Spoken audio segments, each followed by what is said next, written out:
नमो अरहंताणम नमो अरहंताणम नमो अरहंताणम। आपको असहिष्णुता बहुत सताती है, भय बहुत सताता है और न जाने कितनी आदतें किस किस को कैसे सताती हैं। अब उन्हें बदलना है तो फिर ये अनुप्रेक्षा का चुनाव करें। अनुप्रेक्षा का चुनाव किया, जैसे भय बहुत सताता है तो अभय की अनुप्रेक्षा शुरू की। अभय की अनुप्रेक्षा, भय मिट जाए। बहुत बड़ा उपाय है भय को मिटाने का।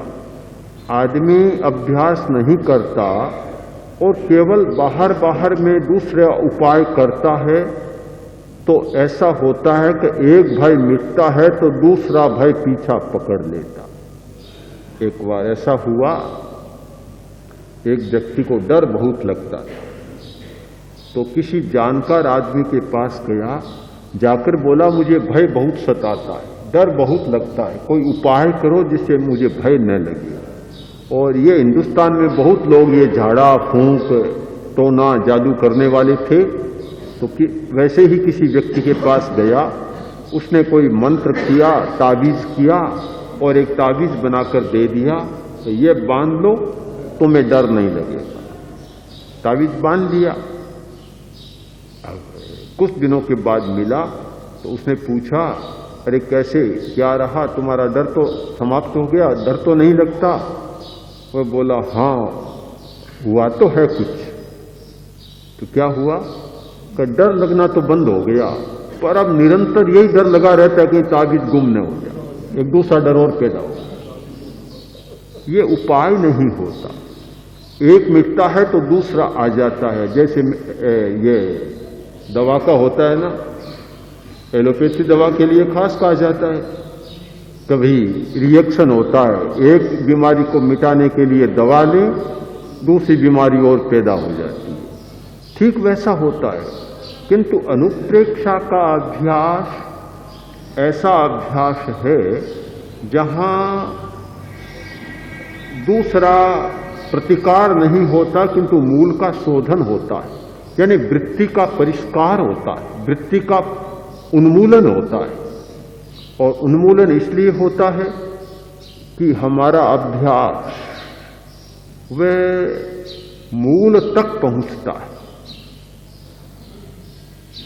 ये मूल को छूने वाली बात एक बहुत महत्वपूर्ण बात है और जिसका चिंतन के द्वारा परिष्कार किया जाता है, यह एक बहुत महत्वपूर्ण प्रक्रिया है। यह सविचार ध्यान का एक प्राथमिक प्रयोग है। भगवान महावीर ने जहां ध्यान बतलाया तो ध्यान के साथ अनुप्रेक्षा भी बतलाई कि धर्म ध्यान यानी पदार्थ के धर्मों का ध्यान करना, तो साथ में अनिच्चानुपेहा, असरणानुपेहा, चार अनुप्रेक्षाएं, धर्म ध्यान की चार अनुप्रेक्षाएं, शुक्ल ध्यान की चार अनुप्रेक्षाएं, यानी ध्यान के साथ अनुप्रेक्षा होनी चाहिए। कोरा निर्विचार होना शायद इस प्रथम भूमिका में उपयुक्त नहीं। जब तक विचार पूर्वक जो काम नहीं होगा तो निर्विचार की प्रक्रिया बहुत लंबी हो जाएगी। और ऐसे लोगों को देखा है जो निर्विकल्प और निर्विचार की बात में पहले ही चले जाते हैं, पता नहीं कहां पहुंच पाते हैं, बन नहीं पाते, बनते ही नहीं है। और विचार करते करते निर्विचार तक जो जाते हैं उनका मार्ग बहुत मजबूत बन जाता है, यानी प्रथम कमजोरी नहीं रहती। जो बच्चा गिर जाने के भय से खेल नहीं खेलता, उसके पैर कमजोर रह जाते हैं, वह स्वयं कमजोर रह जाता है, फिर कमजोरी मिट नहीं पाती। हमारे पूज्य कालूगणी जी 8वें आचार्य तुलसी के गुरु और मेरे भी गुरु, जो पूज्य कालूगणी जी थे, वे कहा करते थे कि मेरी माता मुझे घर से बाहर नहीं जाने देती। लाडला बेटा था, एक ही बेटा, पति चल बसे। उस समय में माता के लिए बच्चा बहुत प्रिय हो जाता है, बहुत लाड प्यार दुलार उसके प्रति होता है। तो मेरी माता इतना ध्यान रखती ज्यादा कि मुझे घर से बाहर नहीं जाने देती, बच्चों के साथ खेलने नहीं देती। उसका मतलब ये हुआ कि मेरे घुटने इतने कमजोर रह गए, पैर इतने कमजोर रह गए तो शायद 40-50 वर्ष के बीच में उनको हाथ में गेड़िया लेना पड़ा, इतने घुटने पैर कमजोर थे। तो ये हो जाता है।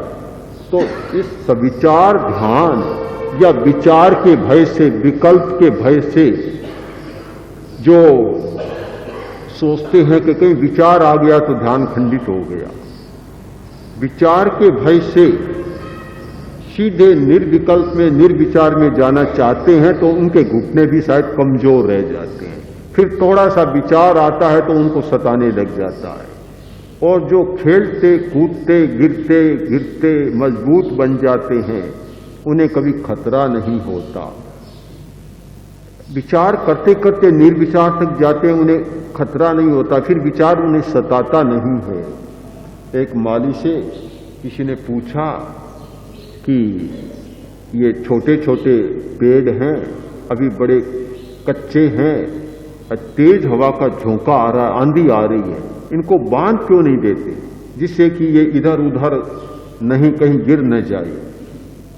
तो माली ने उत्तर दिया कि बाबूजी आप इस बात को नहीं जानते, अगर इन्हें अभी रस्सी से बांध दिया गया तो बिल्कुल कमजोर रह जाएंगे, बिल्कुल कच्चे रह जाएंगे। ये हवा के झोंके खाते खाते ही मजबूत बनेंगे, फिर गिरने की आशंका नहीं रहती। तो ये विचार कोई खतरा नहीं है। विचार को सही दिशा में मोड़ना और एक दिशा में विचार को चलाने का अभ्यास करना, यह है हमारी अनुप्रेक्षा की पद्धति। और इस अनुप्रेक्षा की पद्धति के द्वारा मन को बहुत अच्छे ढंग से प्रशिक्षित किया जा सकता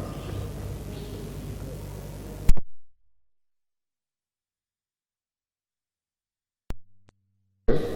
उसमें पृथक वितर्क और विचार सारे होते, और अनुप्रेक्षा में भी विचार होता है, पर ध्यान में विचार होता है सत्य की खोज का, सत्य कैसे, और अनुप्रेक्षा में विचार होता है आदत को बदलने का, अभ्यास का।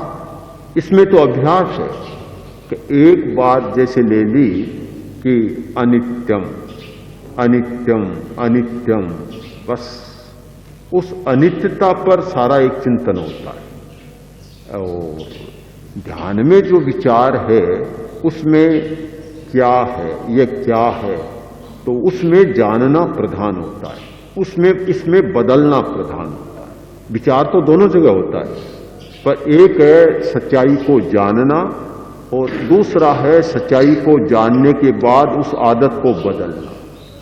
जैसे ये जान लिया कि तंबाकू पीना, अफीम खाना बहुत बुरा है, इसे अच्छी तरह से एकाग्रता के साथ जान लिया, ये ध्यान का काम हो गया। अब बुरा है पर कैसे बदले, जब कैसे बदले का प्रश्न आता है, वह अनुप्रेक्षा का प्रयोग करना होगा। फिर उसके साथ संपर्क स्थापित करें, उसके प्रति परिवर्तन के प्रति आकर्षण पैदा करें, उसमें एकाग्र हों। मुझे नशे की आदत छोड़नी है, नशा की आदत को बदलना है, इस भाषा को बनाया, उस पर एकाग्र बने और बार बार सुझाव दिया कि मैं इस आदत से मुक्त हो रहा हूं। तो यह है अनुप्रेक्षा, है एक प्रकार से परिवर्तन की प्रक्रिया।